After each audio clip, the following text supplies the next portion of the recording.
días, hermanos. Es bueno estar con ustedes compartiendo nuevamente la palabra con la iglesia de Micalvi.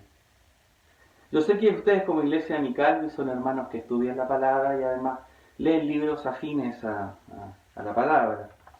Y yo sé por eso que el catecismo de Westminster no es algo desconocido para la gran mayoría de ustedes. En la última parte de este catecismo, el catecismo menor, aparece una serie de preguntas, y la primera pregunta que aparece en esa sección es: ¿cuál es el fin principal del hombre?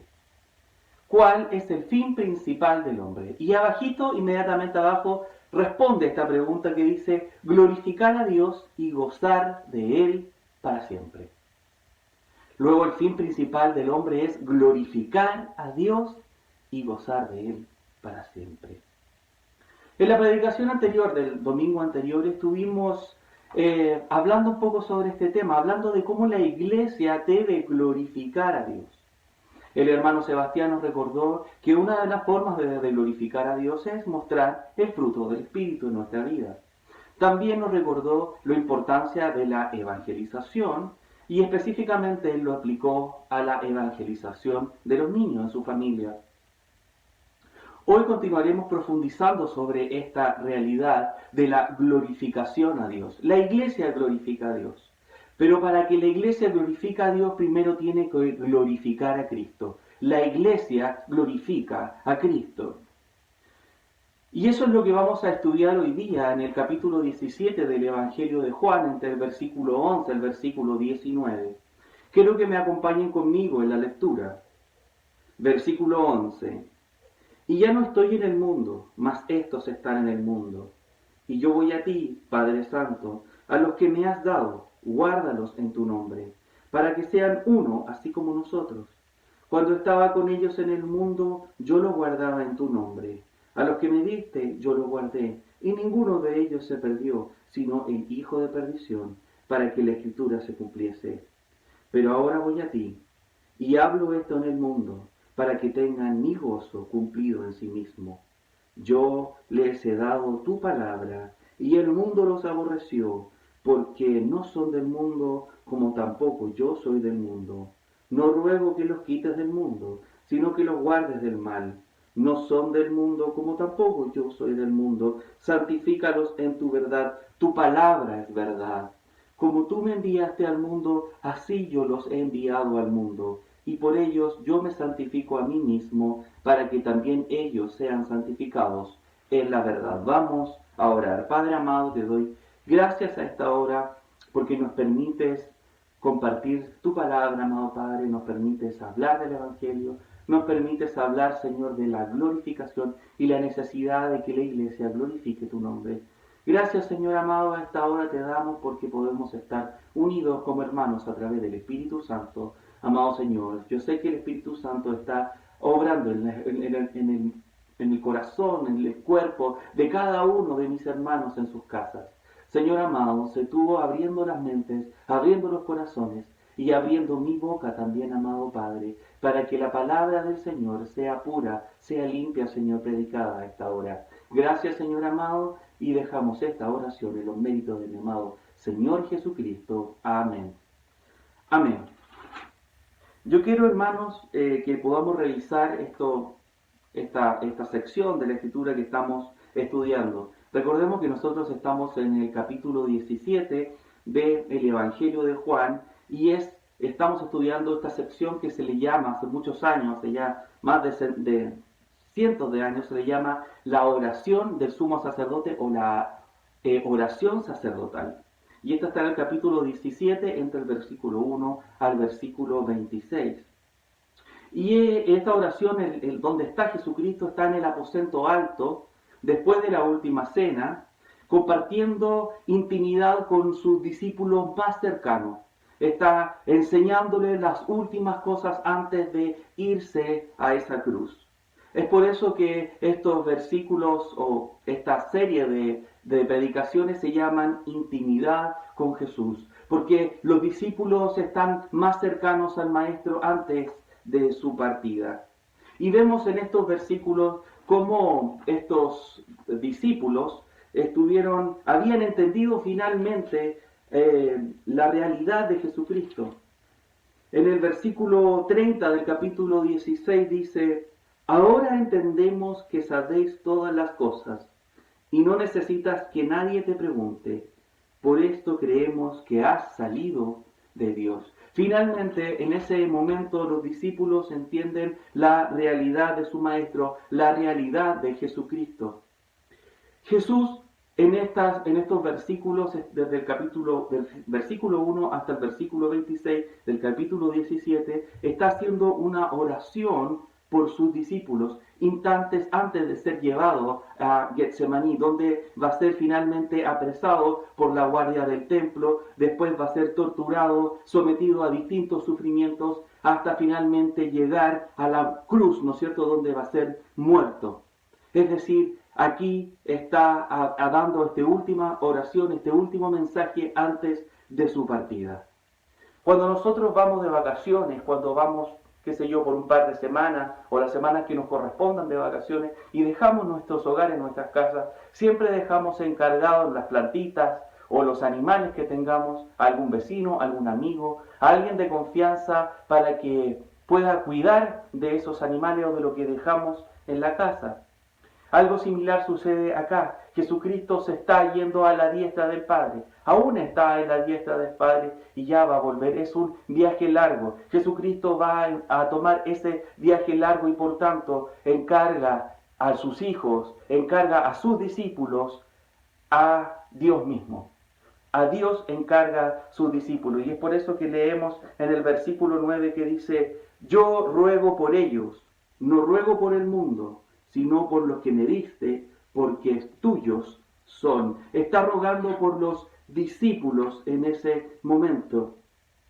Y algo interesante que observamos a lo largo de todo este capítulo 17 es la palabra glorificar, que estuvo el hermano Grandón, estuvo hablándonos sobre la glorificación de Cristo. Pero esto no solamente está en los primeros versículos, sino es algo que va a lo largo de toda esta oración, es la glorificación de Cristo. Y si me acompañan, esta oración parte, de hecho, hablando sobre esto. Dice, versículo 1, Padre, la hora ha llegado, glorifica a tu Hijo, para que también tu Hijo te glorifique a ti. Versículo 4 y 5, yo te he glorificado en la tierra, he acabado la obra que me diste que hiciese. Ahora pues, Padre, glorifícame tú al lado tuyo, con aquella gloria que tuve contigo antes que el mundo fuese. Versículo 10 dice, y he sido glorificado en ellos. Versículo 24, para que vean mi gloria que me has dado. La gloria de Jesucristo lleva y llena toda esta oración. Jesucristo va a ser glorificado, va a ser muerto, resucitado y ascendido a la diestra de Dios. Algo que es interesante notar es el versículo 10, he sido glorificado. Los discípulos glorifican a Jesucristo. La iglesia, los verdaderos discípulos, se mantienen glorificando a Jesucristo. Partieron en el pasado y continúan glorificando en el presente. Los discípulos, verdaderos discípulos, glorifican a Cristo. Y es por eso que hoy día vamos a estudiar que la iglesia, los verdaderos discípulos de Cristo, glorifican a Cristo. Y glorifican a Cristo a través de la unión de la iglesia, glorifican a Cristo a través de la predicación sana del Evangelio, y glorifican a Cristo a través de la santificación. Y esos son los 3 puntos que vamos a estudiar. Quiero invitarlos a que podamos estudiar el primer punto, que es la iglesia glorifica a Cristo por su unión. La iglesia glorifica a Cristo por su unión. Y esto lo vemos o lo podemos entender entre el versículo 11 al versículo 13. Yo no quiero ser extenso en este estudio, por lo tanto, solo voy a nombrar algunas estructuras que tiene estos versículos. Y notamos que hay ciertas frases que se repiten en estos versículos que ya leímos.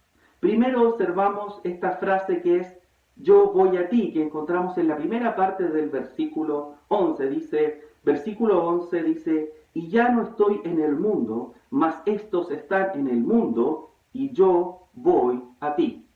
Esta frase también se repite en el versículo 13. Pero ahora voy a ti. Hablo esto en el mundo.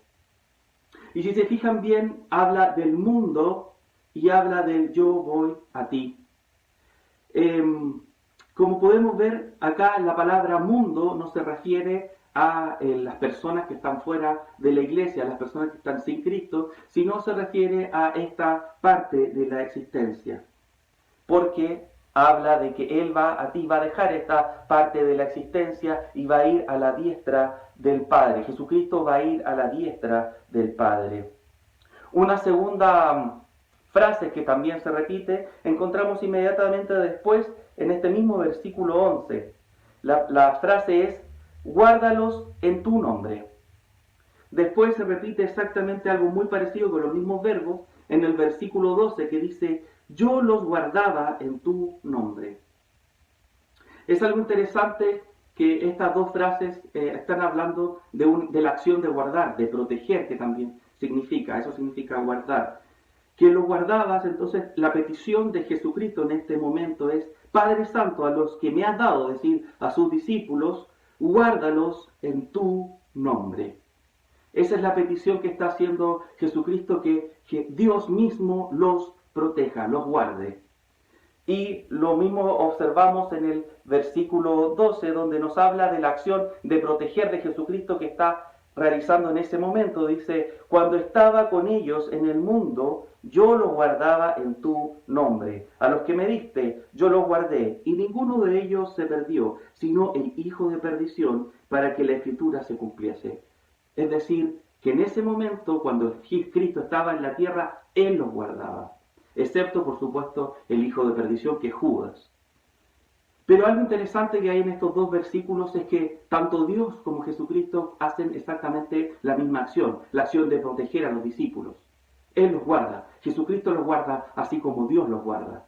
Y en el centro de estos versículos, de esta especie de tela de cebolla que hay en estos del versículo 11 al versículo 13, encontramos que el centro está la siguiente frase, que está al final del versículo 11, acompáñenme, y dice, para que sean uno así como nosotros. En el centro de toda esta estructura está la unidad de la iglesia. Jesucristo está rogando, la primera rogativa que hace al Padre es que guárdalos para que sean uno como nosotros. Esa es la primera petición que hace Jesucristo. Cristo pide que todos sus discípulos sean uno. Aquí está hablando específicamente de los apóstoles, pero nosotros notamos que en esta oración no solamente incluye a los apóstoles o a las personas más cercanas que estaban en ese momento con ellos. Leemos en el versículo 20, mas no ruego solamente por esto, sino también por los que han de creer en mí, por la palabra de ellos. Es decir, esta oración también está incluyendo a los discípulos futuros, a su futura iglesia. Además, esta enseñanza de la unidad de la iglesia no solamente la encontramos en estos versículos. Es algo que fluye a través de muchos capítulos del Nuevo Testamento. Por ejemplo, el mismo Pablo nos habla sobre la necesidad de la unión de la iglesia en el capítulo 4 del libro de Efesios, entre el versículo 3 y el versículo 6. Dice, solícitos en guardar la unidad del Espíritu, el vínculo de la paz, un cuerpo, un espíritu, como fuisteis también llamados en una misma esperanza de vuestra vocación, un Señor, una fe, un bautismo, un Dios, Padre de todos, el cual es sobre todos y por todos, en todos. La unidad de la iglesia es algo básico que todos los creyentes debemos tener y debemos fomentar, porque esto glorifica a Cristo. La unidad de la iglesia glorifica a Cristo y además Dios nos guarda, Dios nos protege a través de esa unidad. La unidad tiene relación con el conocimiento mutuo que nosotros tenemos de los hermanos. Hay un conocimiento, hay una relación de amor entre los hermanos que nos lleva a conocerlos más. esta relación de amor nace a través del Espíritu Santo. En Primera de los Corintios, nosotros leemos en el capítulo 12, versículo 13, dice: por un solo espíritu fuimos todos bautizados en un cuerpo, sean judíos o griegos, sean esclavos o libres, y todos se nos dio a beber de un mismo espíritu. Hay una unión cristiana, la unión de la iglesia, la unión que glorifica a Cristo, es la unión basada en el Espíritu Santo. Porque la iglesia busca un mismo amor y un mismo propósito. En Filipenses 2:2, Pablo dice lo siguiente: completad mi gozo, sintiendo lo mismo, teniendo el mismo amor, unánimes, sintiendo una misma cosa. Ese sintiendo una misma cosa habla de un mismo propósito. La iglesia tiene un propósito. La unidad de la iglesia también se manifiesta en el amor de los hermanos, el amor mutuo que tienen los unos con los otros.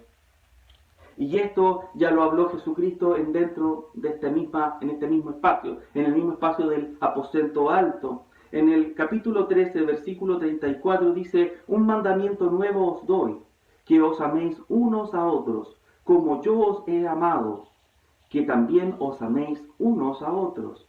En esto conocerán todos que sois mis discípulos, si tuvieseis amor los unos con los otros. El amor es clave para la unidad de la iglesia. Esta unidad debe vivirse al interior de la iglesia. Esta unidad además refleja la unión trinitaria. Recuerden, es el Espíritu de Dios que está en los corazones de la iglesia que dan gloria a Cristo. Es Cristo que da gloria al Padre y el Padre quien da el Espíritu Santo a la iglesia. Porque, hermanos, todo es de Él, por Él y para Él. La unidad de la iglesia debe vivirse también en la iglesia local primeramente. Eso es lo que se espera, y yo sé que es algo que se vive en el amor de la iglesia de Micalvi. Yo sé que muchos que van a la iglesia de Micalvi sienten este amor los unos por los otros. Pero también este amor y este crecimiento y esta unión en el propósito también debe ser compartida con otras iglesias afines. Por ejemplo, otras iglesias de la Unión de Centro Bíblico que están alrededor de nosotros. Nosotros tenemos que tratar de avanzar en esta unión también con las otras iglesias de Centro Bíblico y otras iglesias afines, por ejemplo, iglesias bautistas, que son prácticamente muy similares a nosotros. Pero también existe esta necesidad de pasar la brecha teológica y poder también tener unión en propósito y con otras iglesias cristianas. Un ejemplo de esto lo podemos ver en la historia de George Whitefield y John Wesley. John Wesley fue el fundador de la iglesia metodista, un arminiano, mientras que George Whitefield fue uno de los más grandes predicadores y evangelistas que ha pisado sobre la tierra, el cual era calvinista. Ambos estaban en opuestos teológicos sobre la soteriología. Sin embargo, no tenían uno por el otro, tenían grande elogio y gran amor. De hecho, años que trabajaron juntos. Le voy a dar una cita de George Whitefield hablando sobre John Wesley. Dice: lo bueno que John Wesley ha hecho en Estados Unidos es inexpresable. Su nombre es muy precioso entre la gente, y él ha sentado una base que espero que ni los hombres ni los demonios puedan sacudir. Eso hablaba de esta obra que era, como ustedes sabrán, toda obra arminiana. ¿Y qué hablaba John Wesley de George Whitefield?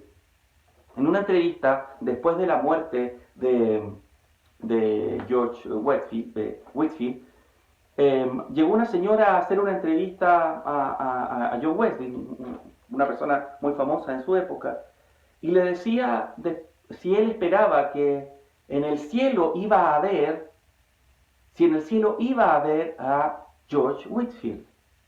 Ante lo que John Wesley responde, no, no. Y aclaró inmediatamente, no me malentienda.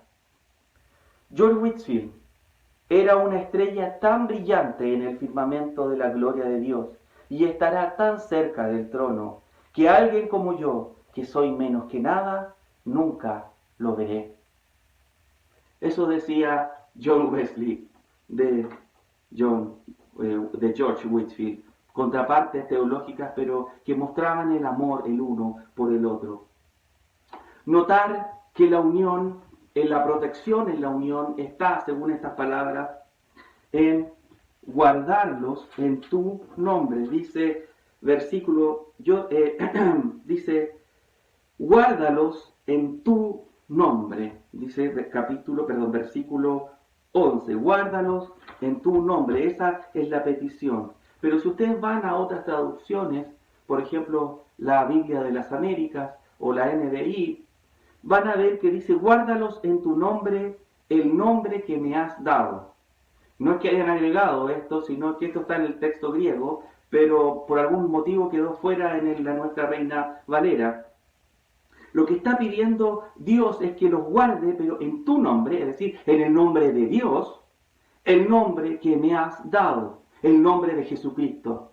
El nombre de Dios es el nombre de Jesucristo. Y esa es la base de la protección y de la unidad de la iglesia. La idea es que la iglesia está unida en la gloria a Cristo, pero en la verdadera identidad, en el verdadero nombre de Cristo, que es el nombre que está sobre todo nombre. La invitación, hermanos, es que nosotros guardemos la unidad para glorificar a Cristo. Esta unidad que está en la base del Espíritu, unidos en el amor, trabajando para un mismo propósito, que es la evangelización. La evangelización y la unión dan gloria a Cristo. Y así empezamos este segundo punto, que es que la iglesia glorifica a Cristo por la predicación del Evangelio. Y para esto vamos a analizar los versículos del 14 al versículo 16. Y aquí encontramos en estos versículos dos oraciones, dos frases que se repiten prácticamente iguales. Versículo 14 encontramos esta que dice, porque no son del mundo como tampoco yo soy del mundo. Y versículo 16 dice, no son del mundo como tampoco yo soy del mundo. Aquí la palabra mundo no se refiere a esta parte de la existencia, a este mundo terrenal, sino que se refiere precisamente a las personas que rechazan el Evangelio, aquellas personas que están bajo el dominio del príncipe de este mundo, que están bajo el dominio de Satanás. Y esto lo sabemos porque dice en el versículo 14, y les he dado tu palabra, y el mundo los aborreció. El mundo son aquellos que aborrecen la palabra de Jesucristo. Y en medio de estas dos frases, en medio de estos dos versículos, está el versículo 15 que dice, no ruego que los quites del mundo, sino que los guardes del mal. Acá en este versículo vemos la segunda petición o el segundo ruego de Jesucristo. Dios ruega a Dios Padre para que los guarde del mal. Esto también se puede traducir como los guarde del maligno, porque esto es muy similar a la oración, la estructura que usa aquí, a la estructura que usa en la oración del Padre Nuestro en Mateo 6:13. Y esta también significa tanto mal como la fuente del mal o el maligno, hablando específicamente de Satanás. Ahora el ruego de Jesús hacia su Padre es que los proteja a sus discípulos del mal, del maligno. Antes el ruego fue porque guardaran la unidad y ahora es para que Dios los proteja del maligno. Entonces, ¿por qué los debe proteger? los debe proteger sencillamente porque, como dice al principio del versículo 14, dice: yo les he dado tu palabra y el mundo los aborreció. Porque los discípulos entregan la palabra de Jesucristo para que ellos entreguen la palabra, así como Jesucristo se las entregó, los discípulos también van a entregar esa palabra al resto del mundo, a un mundo que les aborrece. Versículo 18 dice: como tú me enviaste al mundo, así yo los he enviado al mundo. El discípulo, la iglesia verdadera, entrega la palabra de Cristo a este mundo que le rechaza, que rechaza la palabra de Jesucristo. Eso lo vemos en sus discípulos que estaban ahí sentados, ¿no es cierto? Estaba Juan, estaba Pedro, estaba Jacobo. Pedro, que en el futuro va a hacer esta predicación en el templo, la predicación a los 3.000, donde 5.000 van a ser creyentes. Son estos mismos discípulos que después van a ir más adelante y van a ser perseguidos en Jerusalén, donde Jacobo, que estaba ahí presente, iba a ser muerto. Los discípulos que iban a venir, encontramos a Esteban, a Felipe, a Pablo, quienes Esteban también iba a ser muerto. Pero aquí dice: protéjalos del mal. Y vemos que los discípulos fueron entregados a persecución dentro de Jerusalén y fuera de Jerusalén. ¿A qué se refiere con protéjalos del mal? Aquí no se está, o del maligno, ¿no?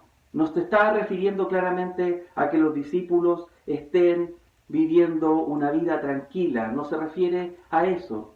Aquí la palabra mal se refiere más bien a que los discípulos sean liberados de la influencia del maligno o la influencia de aquel que es la fuente de todo mal. Cuando vayan a predicar la palabra de Cristo al mundo, a este mundo que le rechaza. El Evangelio es la salvación para aquellos que rechazan al mundo, para aquellos que están en tinieblas. Por eso te deben entregar este mensaje a este mundo que le rechaza. En Efesios se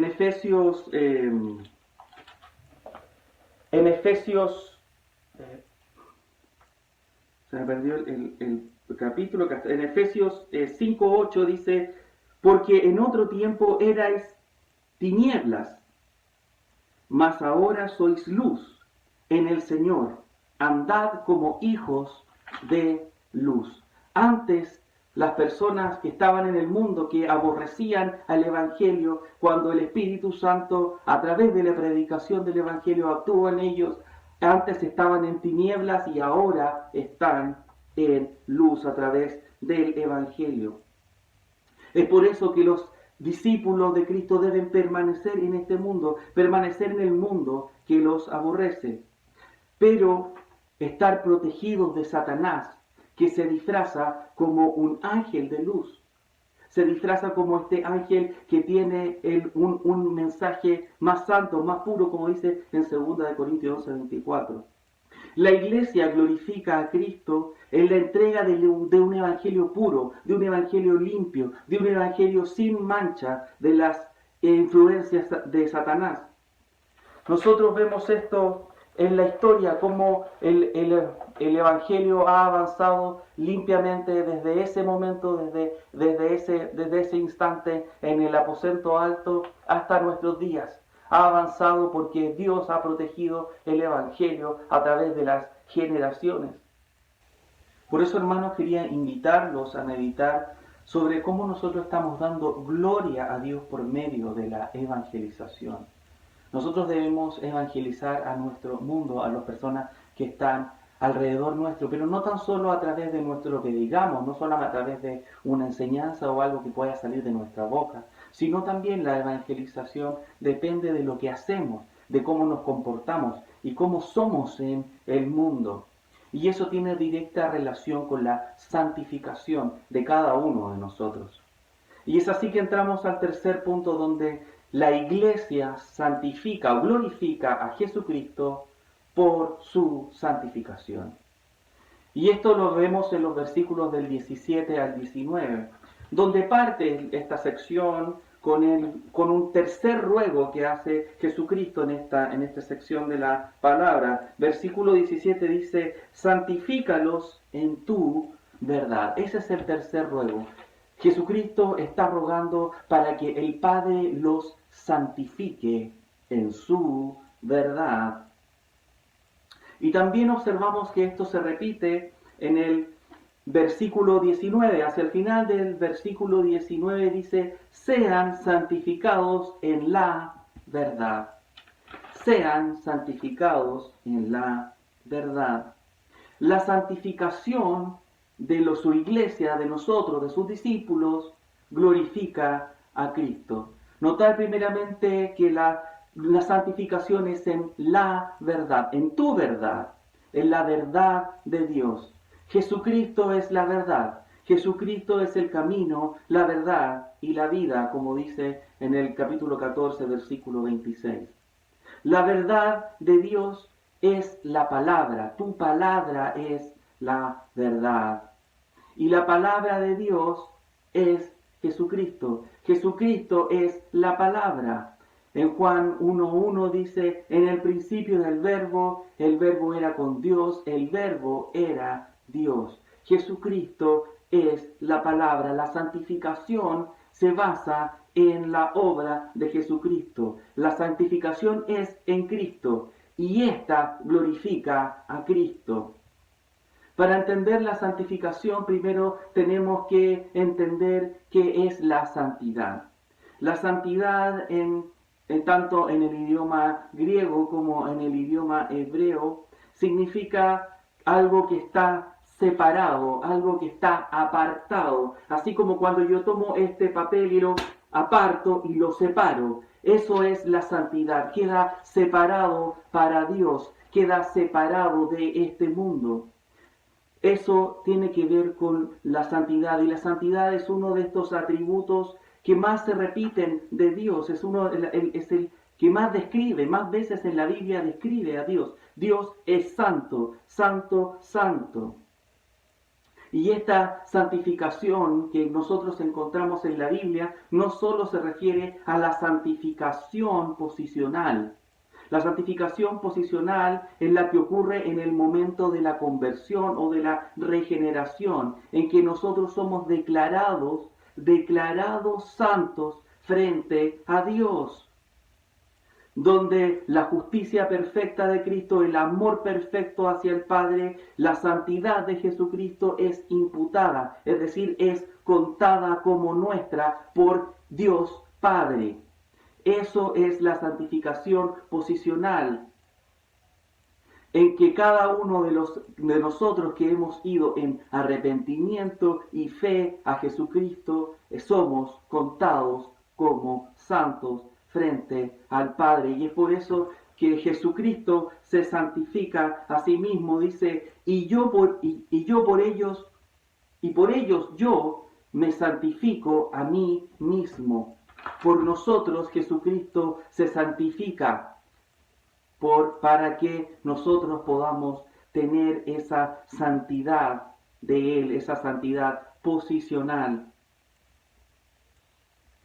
Y toda esa santidad es atribuida al creyente en el momento de su conversión. Y es por eso que los corintios eran llamados santificados. A pesar de todas las cosas, todos los males que nosotros podemos leer en esa carta, Pablo los llama santificados. Acá no solamente está hablando de esta santificación posicional, sino también está hablando de la santificación progresiva. La santificación progresiva se refiere a este avanzar que tiene todo cristiano hacia la imagen de Cristo. Notar que no hay una sin la otra. No hay santificación posicional si es que no hay santificación progresiva. Y lo mismo pasa, si es que no hay una santificación progresiva, es porque tampoco hay una santificación posicional. Esta también es la obra de Dios. Dios está obrando en los corazones a través del Espíritu Santo, que les mueve el deseo de todos nosotros, de todos sus discípulos, de orar, de adorar, de amar, de servir, de honrar, de agradar a Dios. Y este deseo de amar a otros, amar a los demás, es movido por el Espíritu Santo y tiene relación con este avanzar en la santificación. Es porque nosotros así estamos creciendo a la imagen de Cristo, como encontramos en 2 Corintios, capítulo 3, del versículo 18, dice: por tanto, nosotros todos, mirando a cara descubierta, como en un espejo, la gloria del Señor, somos transformados de gloria en gloria, en la misma imagen, como por el Espíritu del Señor. Nosotros somos transformados, tenemos este camino de transformación, de santificación, que es lo que glorifica a Cristo primeramente, porque vamos creciendo hacia la imagen de Cristo y Cristo glorifica a Dios. Es el Espíritu Santo el que genera tanto el querer como el hacer. Y este crecer en la santificación da gloria a Jesucristo, para ir creciendo de gloria en gloria, para la gloria de Jesucristo. Y la invitación, hermanos, es que podamos meditar en esta realidad de la santificación para que nosotros podamos ir creciendo en la unidad como iglesia, para ir creciendo en entregar un evangelio limpio y sin mancha, donde se destaque la divinidad de Cristo, y para que nosotros vayamos creciendo nosotros mismos en la realidad de la santificación, para no quedarnos simplemente en la posicional, sino que avanzar hacia mostrando los atributos de Cristo cada vez más, que sean evidentes para todos y para también con quienes compartimos la palabra y el Evangelio. Para concluir, hermanos, quiero compartirles una pequeña historia. Una historia de campo, una historia de un niño que iba caminando por la calle y entonces se encuentra con un pastor. Y el niño llevaba una caja de zapatos en sus manos. Entonces el pastor le pregunta: ¿y qué llevas en esa caja? Porque bueno, la caja sonaba. Entonces el niño le dice: bueno, llevo aquí unos gorriones que cacé en el campo y eso llevo acá. ¿Y para qué los quieres esos gorriones? No, yo quiero jugar un rato, estar un rato ahí jugando con estos gorriones y para eso los quiero. ¿Y qué vas a hacer con ellos después que termine de jugar?, le preguntaba el pastor. Ah, bueno, cuando me aburra, se los voy a dar de alimento al gato de la casa, así que eso voy a hacer después que termine de jugar. Entonces el pastor se mete la mano al bolsillo y encuentra 5.000 pesos y se los pasa a este niño. Dice: te compro la caja con los gorriones. Entonces el niño dice: pero ¿para qué quiere estos gorriones? Usted está haciendo un muy mal negocio, pastor. Le dice: estos gorriones apenas cantan, son unos gorriones ahí de campo, muy, muy ordinarios. ¿Para qué los quiere, doctor? ¿Para qué lo quiere, pastor? Entonces él les dice: no, yo te los compro. Entonces el niño, bueno, recibe la plata, por supuesto, y se va contento, feliz, con 5.000 pesos en los bolsillos. Al llegar a casa, el pastor toma esa caja, ¿no es cierto?, abre la caja, libera a estos gorriones, los cuales salen cantando. Entonces el pastor usa esta misma historia para poder servir de ilustración de su sermón el domingo. Y dice lo siguiente: que el niño decía que los pájaros no podían cantar, pero cuando los liberó, salieron cantando todos estos pájaros al cielo, y parecía que cantaran redimido, redimido. Cristo en su obra eterna, hermanos, nos redimió. Nos redimió así como a esos pájaros que estaban encerrados en esa caja. Esos pájaros que decían que no cantaban. Pero en el momento en que fueron redimidos estos pájaros, inmediato empezaron a cantar, a alabar a Cristo, a alabar al Redentor.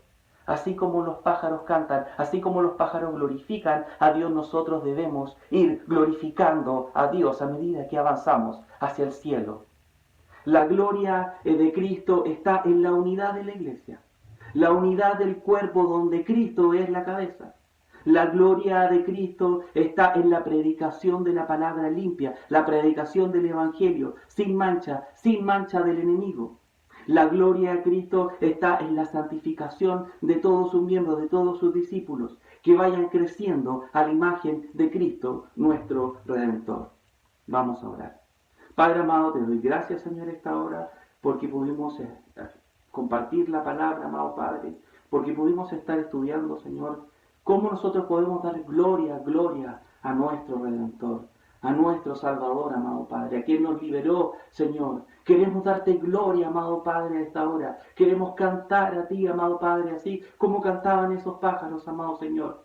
Gloria queremos darte en las alturas. Gloria queremos darte también en esta parte del mundo. Queremos darte gloria en la unidad de la iglesia. Amado Padre, Señor, ayúdanos a preservar en el amor, a preservar, Señor, en la unidad de la iglesia, a preservar con los hermanos, Señor, a estar y buscar instancias, Señor, para buscar esa unidad. Señor amado, ayúdanos a llevar la gloria a Cristo a través de la evangelización. Señor bendito, sé tú con nosotros, amado Padre, para que podamos dar gloria evangelizando con un evangelio puro, limpio, de verdad, amado Padre, el evangelio que tú diste a los apóstoles. Amado Padre, también te pido que podamos dar gloria, amado Señor, a través de la santificación. Señor, permítenos, amado Padre, seguir avanzando más. Danos más fuerza, Señor, a través del Espíritu. Permítenos, Señor amado, seguir creciendo en este desarrollo, porque queremos darte gloria, gloria, gloria a nuestro Redentor. Gracias, Señor amado, y dejamos esta oración en el nombre de mi amado Señor Jesucristo. Amén. Amén, hermanos, y nos vemos.